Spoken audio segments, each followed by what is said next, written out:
So you were sitting there watching a live satellite feed of a supply depot burning, and it was uploaded seconds ago. Or, maybe it is a shaky video of a tank rolling down a suburban street. Yeah, posted to social media before the smoke even clears. Right. And usually when we think of a battlefield, we picture this closed-off, chaotic arena. It is shrouded in a physical and informational fog. It is just completely cut off from the rest of the world. We have this expectation of distance, I think. You only find out what happened months or years later when the dust settles. Precisely. When the official records are finally put together. But that reality, an open-air global archive of war happening in real time, well, that is at the heart of our deep dive today. Welcome to Reformed Thinking. Today we are looking at what happens when 21st century technology just collides head-on with first century human nature. Yeah, we have two incredibly dense sources to pull from today. One looks at the modern ethics of open source intelligence, or OSINT, specifically in the Ukraine-Russia war. And the other is an academic theological paper from the Reformed Academic Quarterly. It was published in May 2026, and it looks at the biblical justice of digital accusation. So we are putting cutting-edge digital intelligence practices right up against ancient covenantal law. It is a massive contrast. It really is. So to get us grounded, let us define the modern side of this equation first. What does OSINT actually look like in practice on a modern European battlefield? Well, we can trace a massive shift back to the invasion of Ukraine on February 24th, 2022. Okay. That event, it did not just open another physical front. It forced open this huge, unprecedented public archive. Because everyone has a phone now. Yes, exactly. Open source intelligence is intelligence drawn entirely from publicly available material. And the scale of it right now is staggering. Right. You have civilians filming missile strikes from their apartment windows. Yeah, and soldiers uploading clips straight from the trenches to their social feeds. Commercial satellites are, constantly recording troop movements. But the actual work of OSINT, the real heavy lifting, happens when volunteers take that raw data. And they're often sitting thousands of miles away, right? Right. They sit down and start meticulously picking it apart. They might try to geolocate a single tank by matching road signs in a grainy video to Google Street View. Oh, wow. Or they are analyzing the specific angles of shadows to figure out the time of day a video was shot. Just from a shadow. Yeah. They trace the silhouettes of tree lines, or they examine the structural shapes of rooftops. It is an incredibly painstaking process of cross-referencing public data just to verify a single moment in time. I want to pause on that because the mechanics of that are just wild. Yeah. You were talking about someone in an apartment in London or Chicago proving that a video of a troop movement in Mariupol is real. And they do it just by looking at a shadow. It is pretty incredible. Walk me through how someone actually does that. How does a shadow prove anything? Well, it comes down to basic astronomy and mathematics. If someone posts a video claiming it shows a military strike on a Tuesday at noon, the shadows cast by the buildings in that video have to match the position of the sun for that specific geographical coordinate. For that specific time of year, too, I assume. Yes. An OSINT analyst will pull the weather data for that day to see if the cloud cover matches the video. Okay, that makes sense. And they use specialized calculators to find the sun's exact trajectory. So if the shadow in the video is long and pointing northeast, but the sun's position at noon in that region would cast a short shadow pointing due north, well, the analyst immediately knows something is wrong. So the video is either from a different time of day or different time of year. Or a completely different location altogether. The shadows do not lie, even if the person posting the video does. That is a brilliant way to verify reality when the ground truth is obscured. And, when you look at the sheer human cost of this conflict, you suddenly realize why this digital evidence is so desperate and necessary. It really is. The UN Human Rights Monitoring Mission reported that by early 2026, conflict-related violence had killed over 15,000 civilians, and it injured more than 41,000. Those numbers are just devastating. Yeah. And when you are dealing with those kinds of numbers, the people on the ground might not survive to testify. In places where artillery destroys physical evidence and military occupation blocks official investigators, these open sources might be the very first testimony left behind. Or sometimes the only testimony left behind. Right. And that is the core value of this work. It actively combats tyranny and the deliberate suppression of truth. We can look at the work done by organizations like Human Rights Watch and Bellingcat as a prime example of this. Oh, and Bucha, right. Yes. In the city of Bucha, there were intense efforts by the Russian government to claim that the bodies found in the streets were staged after their troops withdrew. They flooded the information zone with alternative narratives. They did. But OSINT researchers countered that by using high-resolution commercial satellite imagery. They compared it with videos and photographs taken by people on the ground. And what did they find? They could prove definitively that the bodies had been lying in those exact positions for weeks, right while the occupying forces were still in control of the town. Wow. They found extensive evidence of summary executions. OSINT in that context resists a very specific tactic, the strategy of committing violence, denying responsibility, flooding the world with alternative stories, and hoping the passage of time just erases the trail. So, think of the modern battlefield as a global open-air crime scene. Every single person with a smartphone holds a magnifying glass. That is a good way to look at They it. can walk right up to the evidence. They can take pictures of the tire tracks and the shell casings. But the problem is, very few of those people know how to handle that evidence without contaminating the entire scene. Yes, the openness makes it accessible, but that same openness creates a massive vulnerability. The crowd has an unprecedented capacity to verify facts, but it also has an unchecked capacity to accuse. Right. It can preserve crucial evidence of a war crime, but it can also carelessly expose vulnerable witnesses who are still living under occupation. A decentralized network of online sleuths can identify perpetrators, but they can just as easily misidentify an innocent person and completely ruin their life. So we have this severe physical danger, and it is tied directly to an epistemological crisis. Authentic evidence is constantly fighting for space against deliberate manipulation. And that manipulation is highly organized. The Stanford Internet Observatory has issued massive warnings about this. Warnings about what, specifically? The sheer volume of hacked accounts, false flag claims, and covert influence operations that flood social media during these conflicts. Yeah, the Royal United Services Institute observed that too.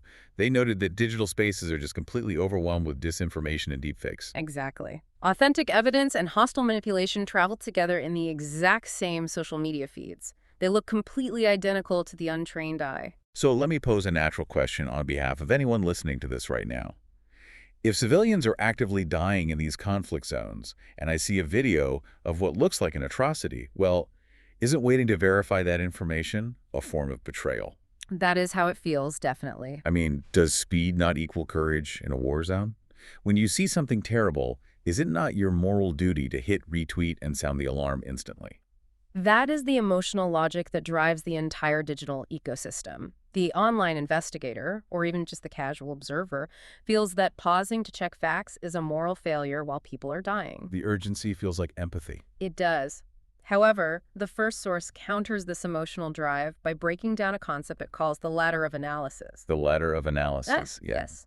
If we are going to avoid manufacturing more fog in an already chaotic war zone, we have to recognize that speed often aids the adversary. So we have to slow down. We do. We must clearly distinguish between a simple observation and a heavy inference. Okay, break that distinction down for us. What does that ladder actually look like in practice? Because I think a lot of people just assume that seeing is believing. Let us start at the bottom of the ladder, which is the observation. An observation is simply stating what is visually, objectively present in the frame. Give me an example. So you watch a clip and state a video shows a tank passing a church. That is a basic neutral observation. Okay, fairly straightforward. But an inference is taking a massive analytical leap. An inference is saying that tank belongs to a specific brigade and they are in the process of committing a crime. Which is a huge claim. It is. To move safely from that basic observation to that serious inference, ethical analysis requires 3 rigorous steps. If you skip them, you are participating in the fog of war. What is the first step? The first step is technical analysis. Which goes back to the shadows and the weather we talked about earlier. Right. Technical analysis involves checking the metadata, which is the hidden data embedded in the file. It tells you when and where it was created. And the physical environment. Yes. It involves evaluating the shadows, checking historical weather patterns for that region, and identifying the specific dialects or languages spoken in the background of the audio. You are rigorously testing whether the physical environment actually matches the claimed time and place. Let me push back on that for a second, though. If a platform strips metadata, When you upload a video, which most major social media platforms do to protect privacy, how can you possibly do a technical analysis? Is that not a dead end? It makes it significantly harder, yeah. Which is why the second step, content analysis, becomes so crucial. Content analysis. Yes. If you lose the metadata, you have to test the visible clues within the frame itself.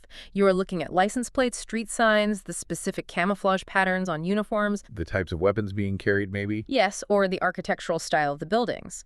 You are cross-referencing those visual elements with known databases to see if they belong in the context being claimed. And then you have to move to the third step, which is source analysis. Right. Figuring out who actually hit the upload button. Yes, and that is often the most revealing step.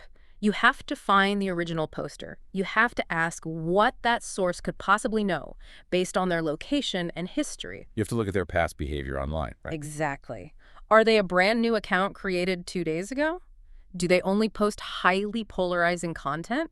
You have to seek independent corroboration for their claims. Because a short, viral video almost never answers the questions that actually matter. It rarely does. Who filmed it, when, from where, under what conditions, and critically, what vital context was cut out before the recording started? So, practically speaking, you are asking a 19-year-old scrolling on their phone to perform the duties of an intelligence agency and a forensic scientist before they hit the share button. It is a high bar. That feels like an impossible standard for the general public, but the alternatives that you are just guessing. And the source points out that this guessing is heavily influenced by the immense danger of confirmation bias. It is a massive problem. The text introduces a phrase that I find incredibly challenging: adversarial charity. It defines this as the willingness to test a favored conclusion as severely as you would test an adversary's denial. Adversarial charity is one of the most difficult cognitive disciplines to maintain, especially in a time of war. Why is that? Well, in these online communities, there is a natural, almost overwhelming tendency to scrutinize enemy claims with brutal harshness. But then we accept friendly claims with casual ease. You want our side to be right. Yes. If a piece of evidence fits the expected pattern of the side you support, or if it validates your preconceived notions about who the good guys and bad guys are, the temptation is to skip the ladder of analysis entirely. You bypass the technical content and source analysis because the story just feels true. Right. Adversarial charity demands that you apply the very same rigorous skepticism and hostile scrutiny to the claims you desperately want to be true. Because if you fail to do that, you are no longer an independent investigator. You have become a propagandist for your own side, even if you think you are helping. That is a dangerous shift. And when that adversarial charity fails, the goal shifts. You are no longer trying to find the truth, you are trying to punish an enemy. That crosses a very dangerous line, moving the pursuit of accountability rapidly into the realm of digital vigilantism. That transition from accountability to vigilantism marks a severe psychological shift in the online investigator. They transition from being a careful witness to being a public performer. A public performer, that is a striking way to put it. And this shift is not just human nature. It is heavily driven and exacerbated by the digital platforms themselves. The algorithms that govern social media reward outrage, spectacle, and rapid, aggressive accusation far more than they reward cautious uncertainty. Oh, absolutely. A long, nuanced thread explaining missing metadata and geographic inconsistencies is not going to go viral. No, it is not. But a screenshot with a red circle drawn around a face, accompanied by a name and a demand for retribution, well, that will spread globally in minutes. Think of the algorithm less like an impartial judge and more like a thermostat that only measures heat. That is a good analogy. It does not care if the heat is coming from a warm, comforting fire or a house burning down. It just detects friction, outrage, and engagement, and it pumps oxygen directly into it. It incentivizes the mob. It does. And the text gives us a very clear, sobering look at what that performance leads to in the real world. It brings up the practice of doxing. Let us walk through the specific pre-invasion example provided in the source. The source highlights a massive incident from 2016 involving a Kyiv-based website called violates, which translates to peacemaker. What did they do? This site leaked the personal information of more than 4,000 journalists who were accredited by the self-proclaimed Donetsk People's Republic. 4,000 journalists? Yes. The website published their full names, their private email addresses, and their personal phone numbers. Just put it all out there. They essentially accused all these media workers of cooperating with a terrorist organization simply because they had the necessary accreditation to report from that specific area. And what was the fallout from that?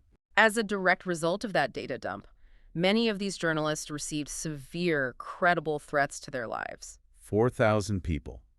That is a massive scale of exposure, and it includes people who are just trying to do their jobs as reporters in a conflict zone. It is terrifying. The text makes a crucial distinction here between a digital mob spreadsheet of names and an actual legal case file. They might look similar on a computer screen, but they function completely differently. A spreadsheet compiled by anonymous, angry users online is not equivalent to a legal investigation, no matter how much data it contains. Right. The digital crowd often assumes that matching a face in a video to a social media profile is the same thing as establishing criminal liability.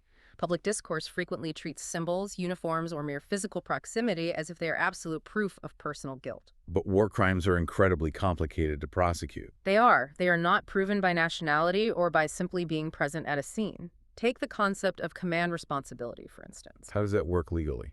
To hold a commander accountable for the actions of their troops, a court requires careful, documented proof of effective control over those troops. Not just a picture of them nearby. Right. They need proof that the commander had knowledge of the crimes, and proof that they failed to take reasonable measures to prevent the abuse. An angry mob on the internet does not care about command responsibility. They just care about finding a target. So, if the ethical alternative to this vigilantism is not just sitting in silence and letting war crimes happen, what is the proper path? The source outlines actual institutional channels for this kind of digital evidence, right? Yes. The source is adamant that restraint does not mean apathy. The ethical alternative is restraint ordered toward actual justice. Yep. It outlines proper, secure channels like Eurojust's core international crimes evidence database. Look at that. This is a secure system designed to receive videos, photographs, and witness testimony through competent legal authorities. Its entire purpose is to preserve and analyze evidence of war crimes in a way that respects due process. The source also mentions the Council of Europe's 2026 training for Ukrainian judges and prosecutors.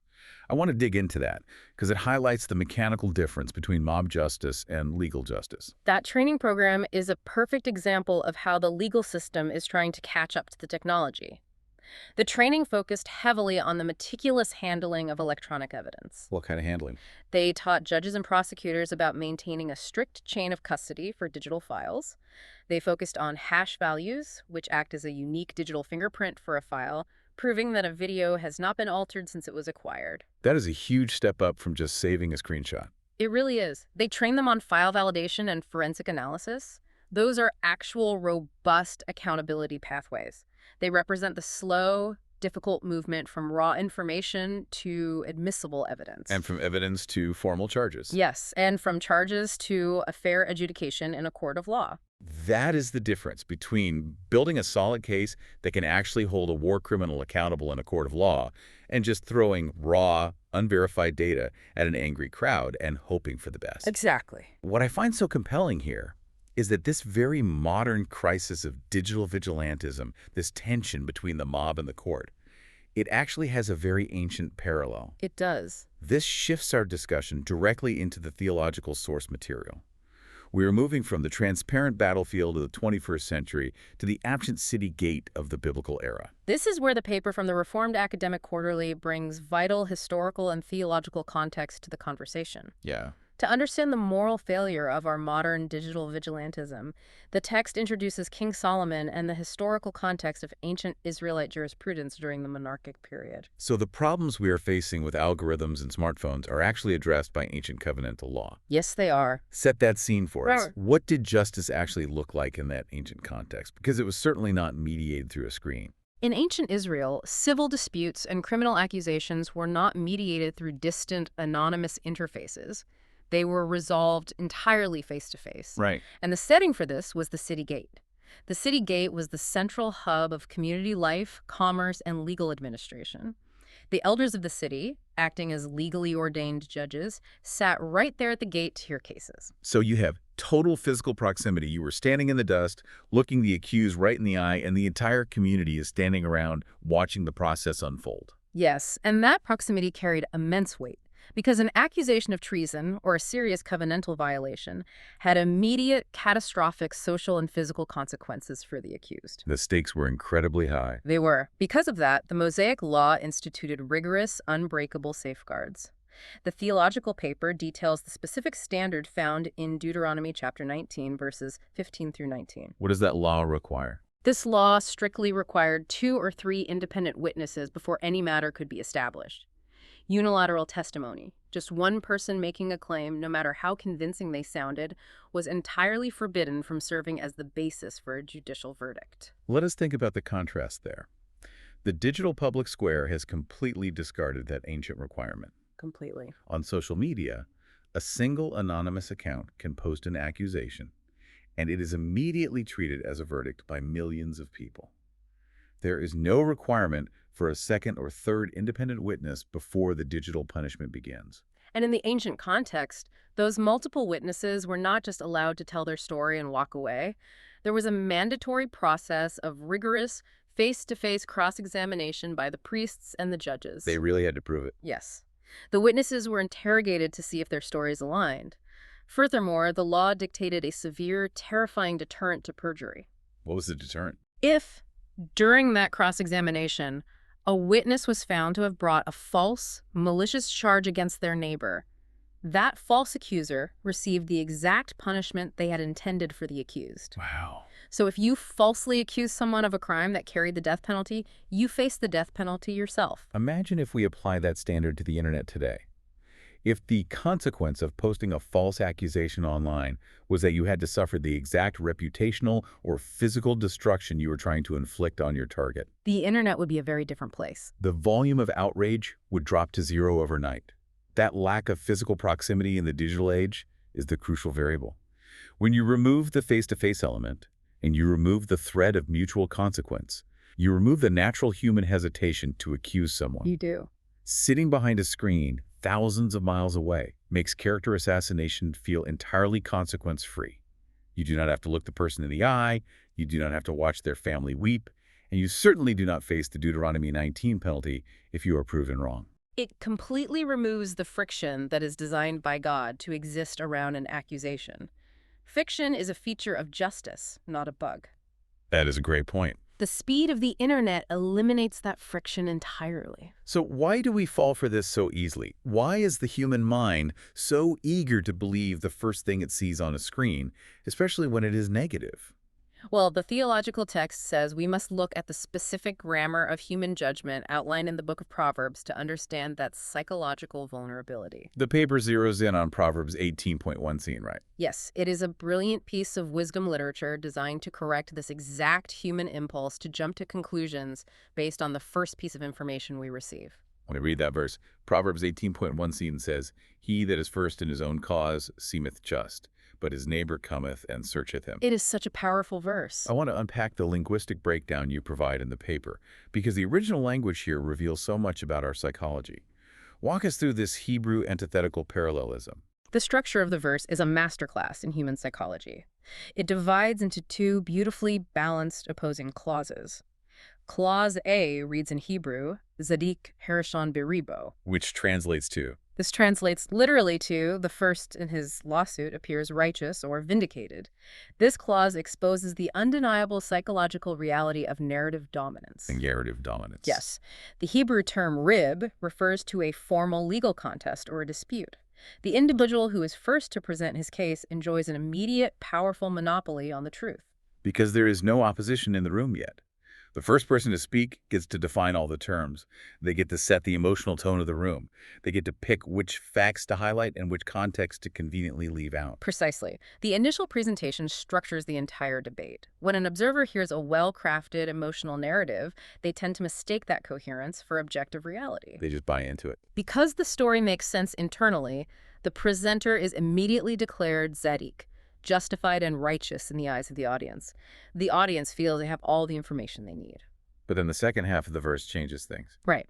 Then we hit clause B, which is introduced by a strong adversative conjunction. It says, Uba re ehu vachakaro. But his neighbor comes and searches him out. The arrival of the neighbor changes everything. And the paper puts a massive amount of weight on this specific Hebrew word, chakar. Chakar carries immense grammatical and theological weight. It is an intensive verb. How is it used elsewhere? The paper notes how it is used elsewhere in the Old Testament to describe exhaustive, active, grueling investigation. In Job 28.3, the word is used to describe miners digging deep into the earth, cutting through rock to find hidden treasure. That sounds intense. And in Psalm 139.1, it is used to describe the way God perfectly, omnisciently searches the depths of the human heart. So this is not a casual glance. It is not just listening to the other side's opening statement. It is an aggressive, probing cross-examination. It is looking for the cracks in the foundation. Yes. It represents a hostile scrutiny that intentionally seeks out the vulnerabilities, the logical inconsistencies, and the omitted context in that first presenter's airtight case. It demands work. The paper argues that if King Solomon merely wanted to encourage a passive hearing of both sides, well, he would have used common Hebrew verbs meaning to hear or to see. But he chose chakar. He demands severe active discipline from anyone trying to find the truth. And the paper connects this failure to engage in chakar directly to a core theological concept, the doctrine of total depravity. It does, and this is where the theology meets the digital reality. Total depravity teaches that every part of human nature, including our intellect, our reasoning, and our speech, is fallen and corrupted by sin. We are not neutral observers. No, we are not. Because of this, we do not naturally seek objective truth. We are not impartial judges.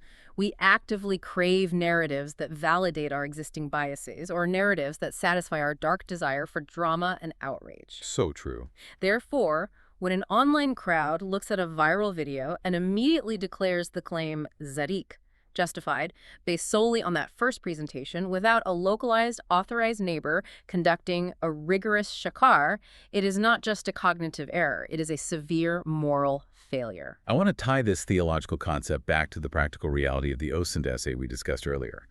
That moral failure, the failure to conduct a rigorous cross-examination, leads directly to what the first source called the mosaic effect. That is a terrifying connection. Because we rush to judgment, because we crave the validating narrative, an undisciplined online sleuth can inadvertently get innocent people killed.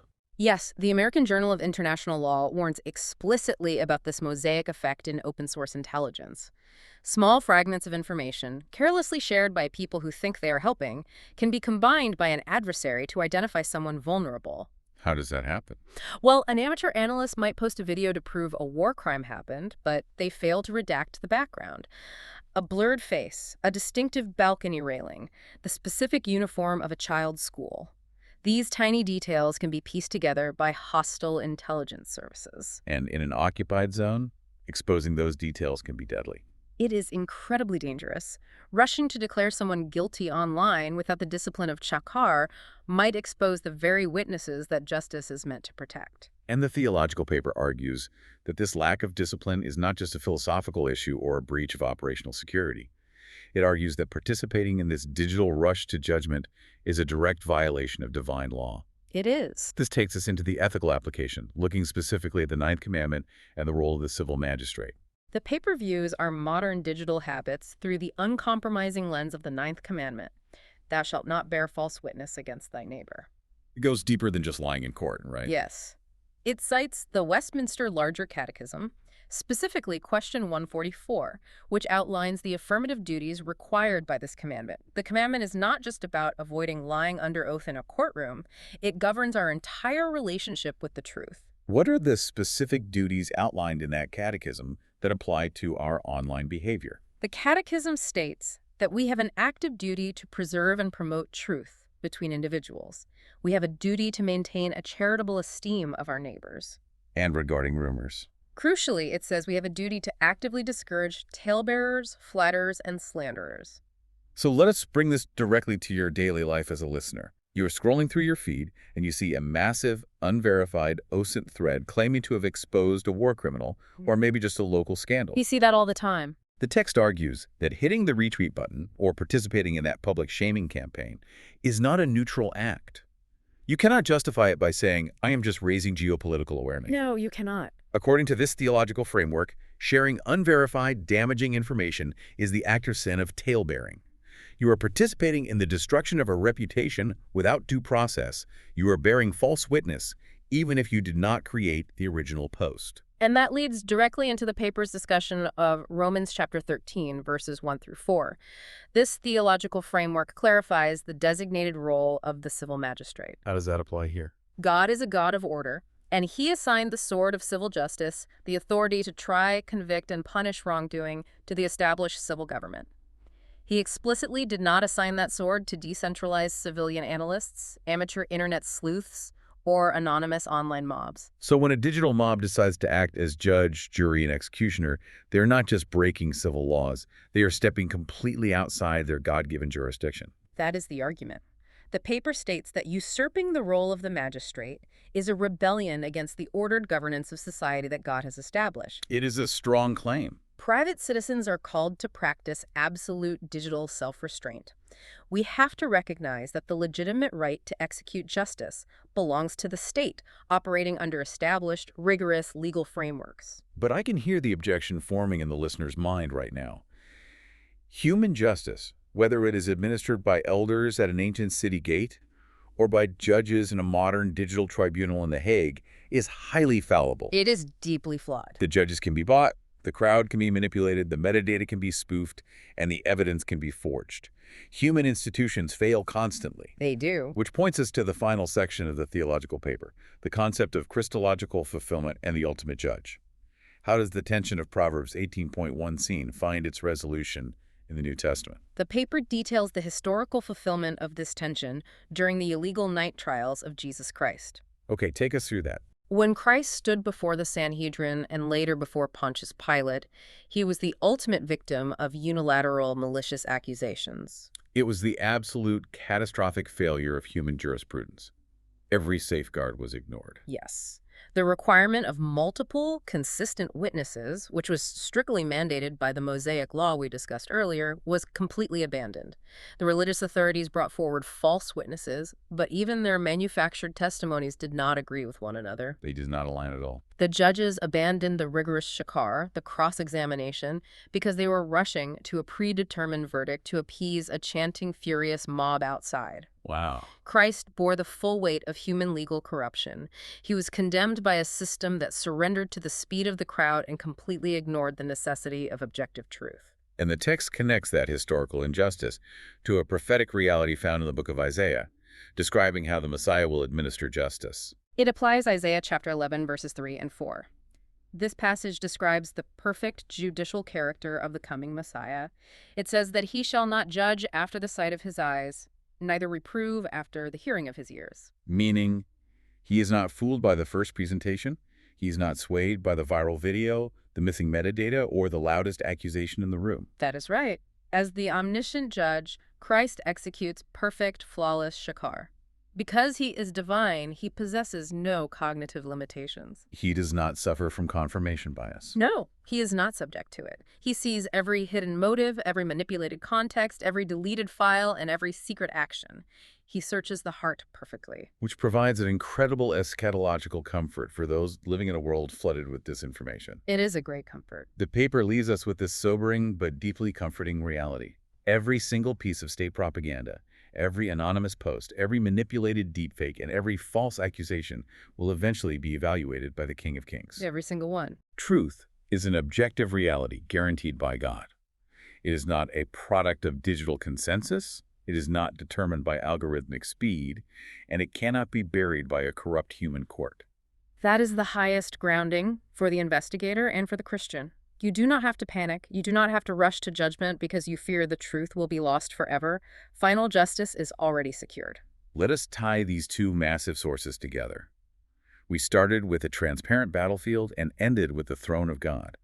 The OSINT essay argued that the highest form of confidence in digital intelligence is transparent reasoning. Right. You show what you know show how you know it, and you honestly admit what remains uncertain. And the theological paper argued that biblical justice demands exhaustive, adversarial cross-examination before any judgment is rendered. Both of these frameworks, the modern secular and the ancient biblical, require the exact same posture from us, radical self-restraint. They both demand that we actively resist the speed and the fury of the crowd. How does that look in practice? The responsible OSINT practitioner uses institutional routing. When they find evidence of a crime, they send it to the secure Eurojust database or to verified human rights groups, rather than posting it for a mob to consume on social media. And the theological side. The faithful individual refuses to bear false witness, reserving all judgment until the neighbor has come to thoroughly search the matter out. Both practices require a severe sense of epistemic humility. So here is the challenge for you listening today. We want you to actively cultivate those habits. Tomorrow, when you are scrolling and you see a viral accusation online, a shocking piece of footage, or a claim that perfectly aligns with your political or theological biases, hold your ground. Do not hit share. Do not join the chorus of outrage. Wait for the neighbor to come and search the matter out. Demand that rigorous cross-examination before you lend your voice to the narrative. Choose accuracy over spectacle. It is the only way to break the cycle of digital vigilantism. I want to leave you with a final thought to ponder. We opened this deep dive by talking about how modern technology has shattered the black box of war, turning it into a global, open-air crime scene. We all have magnifying glasses in our pockets now, but in an era where the algorithms reward speed, spectacle, and outrage above all else, what if the most courageous, countercultural act you can take in the modern information war is simply choosing to wait in silence? Thank you for joining us on Reformed Thinking. We will catch you next time.